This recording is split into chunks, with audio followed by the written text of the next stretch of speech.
Welcome to the Church of Thomas. Grace versus Self, 2:25:11.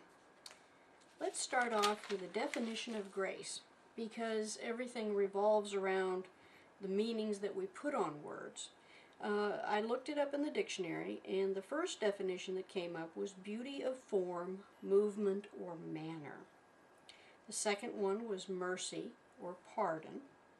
And the third one was God's free and undeserved help and love.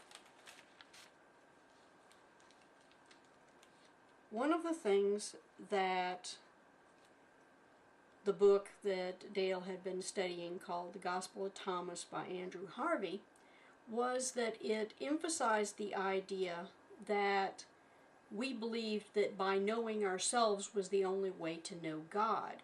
Now, there is an element of God in all of us, but that doesn't mean that we're God. Grace is something that is given without any kind of payment. It's like the love of a parent for a child.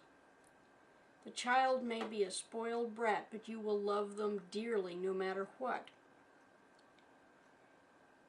Inner knowledge does not replace this idea that God loves us unconditionally. Jesus taught that both knowing ourselves and our missions in life and understanding that we can work on the premise that God will love us no matter what are two things that need to work together instead of being opposite ends of a spectrum. Let's read a couple of verses. Reconciler Gospel of Thomas 1:01. Jesus said, "Those who do not know who their true source cannot follow me as a student. Mary, wife of Joseph, gave birth to me, giving me a body, but the one gave me life." And Reconciler Gospel of Thomas, verse 107, Jesus said, "The kingdom is like a shepherd who had 100 sheep. The largest one of them went astray. The shepherd left the 99 sheep because they were safe. The shepherd looked for the one until he found it. And when he had gone to the trouble, he said to the sheep, 'I care for you more than the 99 because you were lost, and now you are found.'" The idea that God is always in our lives is a given if we're a Christian. When we find God, there is a reaction. It's a chain reaction. When we know that we are unconditionally loved, we can risk a great deal. But if you become a Christian and you receive grace and you know that you are unconditionally loved and you don't react on it, then the message didn't get through to you. The idea that we are loved unconditionally shouldn't be used as an excuse to go out and misbehave because God will forgive us.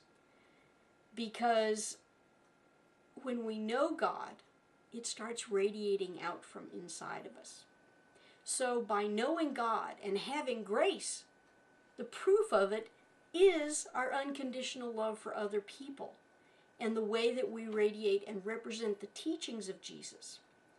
If we are not representing these teachings, then we're missing something.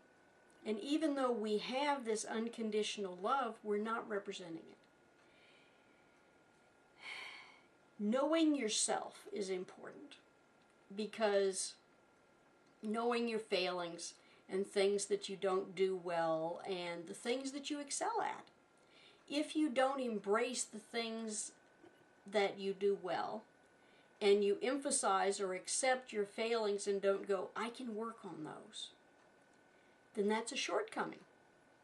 And no amount of grace is going to fix that.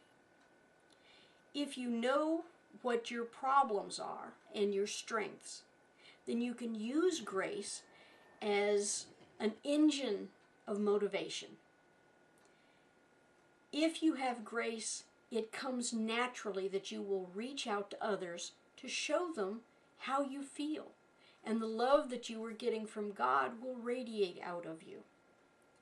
It's like the bushel basket parable, where you can't have a fire under a basket and not share it, because it'll burn right through the basket. And that's what grace is. If you are a Christian, grace represents the unconditional love of God. And if you are a Christian and you have grace, then it will shine from you. If it isn't shining from you, then you need to look at yourself and do some self-analysis as to how you can be better at acknowledging your failings, so that you can understand the unconditional love that is being given to you. God bless the whole world, no exceptions.